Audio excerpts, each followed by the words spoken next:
గడియరి కాం లేదు గవ్వ రాకడ లేదన్నట్టే ఉన్నదట రేవంతన్ సారు తరీఖా. ఏం చెప్పుకుంటున్నాడో చూడుండ్రి.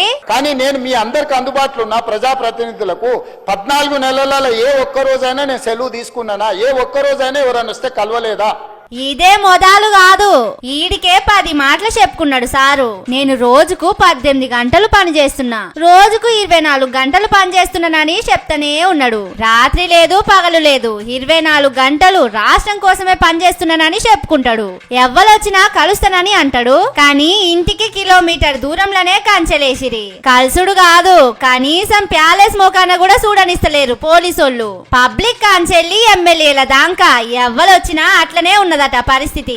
ఇది బయటోళ్ళు అంటున్న మాట కాదు, కాంగ్రెస్ పార్టీలే చెప్తున్నారు. నేను రాఖీ పండుగ రోజు కూడా ట్రై చేశాను వారికి మాట్లాడడానికి. దానికన్నా ముందు కూడా నేను 2 సార్లు అపాయింట్మెంట్స్ అడిగాను. అడిగిన తర్వాత కూడా అంటే బిజీగా ఉన్నానేమో, షెడ్యూల్లో బిజీ ఉన్నానేమో అని చెప్పి ఊరుకున్నాను. కానీ ఎవ్రీ టైం అసలు కథ ఏమో ఇట్లున్నది. సారేమో అందరినీ కలుస్తున్నా, ఒక్క రోజు కూడా సెలవు తీసుకుంటలేనని చెప్పుకుంటున్నాడు.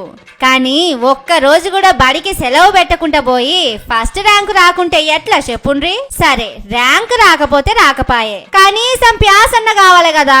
మీరేమో గడియరి కాం లేకుండా పని చేస్తున్నానని చెప్పుకుంటున్నారు. బయట పబ్లిక్ ఏమో 10 మార్కులు కూడా వేస్తలేరు. మీరేమో ఇంకో 4 ఏళ్లు కావాలని మాట్లాడుతున్నారు. ఏ 7 పరీక్ష ఆ 7 ప్యాస్ కావాలి సారు. లేకపోతే చదువు రానోడు శుద్ధ మొద్దు ఫెయిల్ అయిందని అందరూ తిట్టిపోస్తారు, మందిలా పరువు తీస్తారు.